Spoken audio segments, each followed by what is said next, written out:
我就是做鸡的，怎么了？都是为了生。 안녕하세요. 김상순TV입니다. 차이나진 풍경 114번째는 광동성 광주시 골목편입니다. 한때는 개혁개방의 고속성장을 하는 중국에서도 아주 화려하고 가장 활기가 넘쳤던 광동성, 그 중심에는 광동성의 성도인 광주시가 있습니다. 지금 보시는 장면은 광동성 광주시의 밤거리 한 골목길 장면입니다. 취업을 할 수는 없고 생존은 해야 하고 고향의 가족과 자신의 생계를 책임져야 하는 젊은 여성들이 막다른 골목에서 정말 포기하고 싶은 그 마지막 순간에 결국 찾아온 곳이 이곳이라고 합니다. 해가 지지 않을 것 같았던 영국 제국이 몰락했던 것처럼 광동성의 대표적인 산업도시였던 광주, 심천, 동관, 해주 등의 도시는 지금 대낮에도 삭막하다고 할 정도로 텅 빈 산업의 공장 단지가 마치 공포, 괴기 영화를 찍는 세트장으로 착각할 정도로 인적이 끊어졌다고 합니다. 한 여성의 독백을 자막 번역으로 먼저 소개합니다. 당당하게 자신은 성매매를 하는 여성이라고 소개하는 이 여성의 독백, 중국 사회의 단면을 알 수 있기도 합니다. 먼저 함께 보시죠.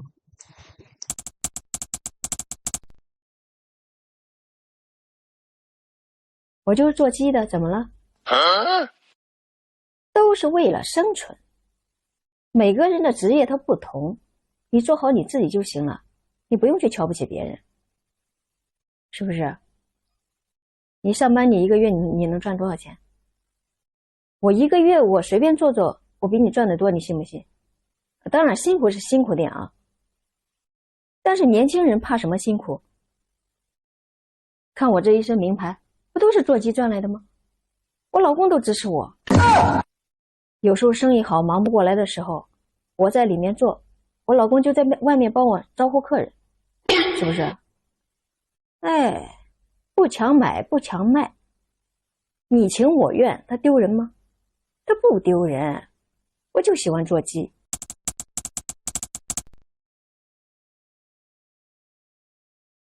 根本原因我觉得就在于到了每一个王朝的末年，由于经济的发展，由于土地的集中，由于制度的凝固，在基层社会形成了大地主这样的利益集团，那么在朝廷形成了大官僚这样的利益集团，他们互相勾结，互相影响，影响了当时整个的政治走向。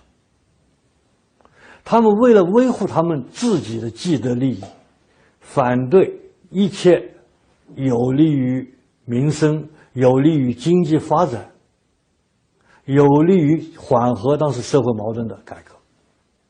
他们根本就想不到这个问题，就不以百姓之心为心，不以民为本。我觉得这是每一个王朝最后衰亡一个根本的原因。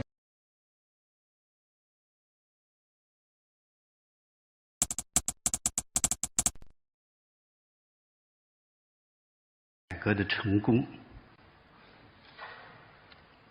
经济体制改革不可能进行到底，已经取得的成果还有可能得而复失。文化大革命这样历史的悲剧还有可能重新发生。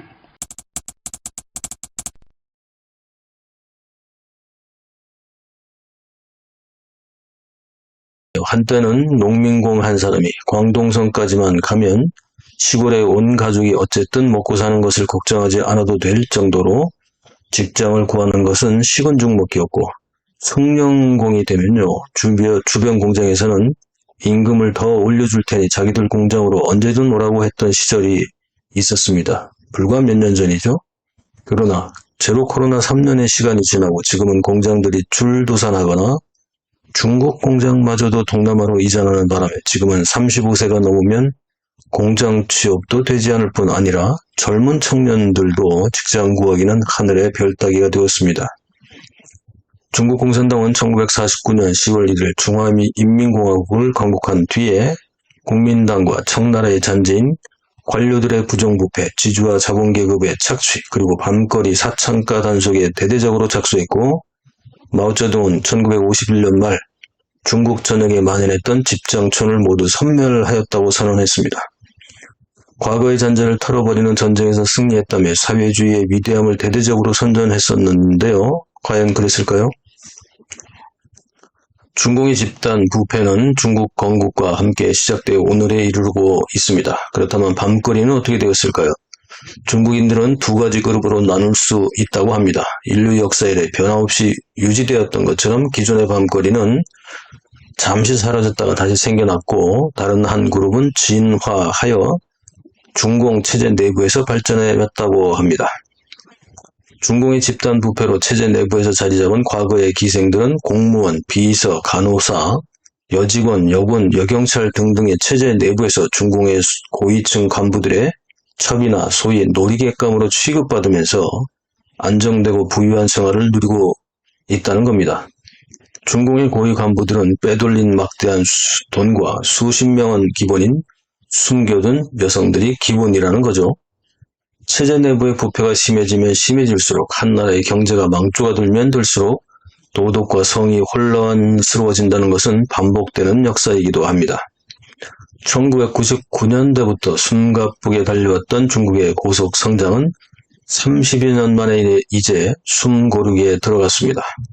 30여 년의 숨가빴던 고속 성장은 분명하게 끝났습니다. 게다가 7월 1일부터 발효된 대외관계법과 신간첩법 개정안으로 중공은 스스로 중국의 문을 닫아 걸고 말았습니다.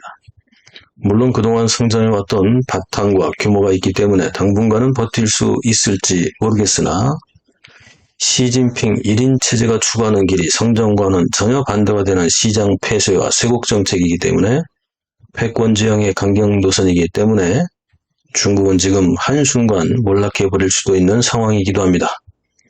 정치 지도자들의 생각이 왜곡되고 아집에 빠지는 순간 한 나라나 제국의 운명은 언제든지 바뀌었습니다. 우리는 그런 것들을 역사에서 많이 봐왔고 또 지금도 곧 볼 수 있을 것 같을 수도 있다는 생각이 듭니다.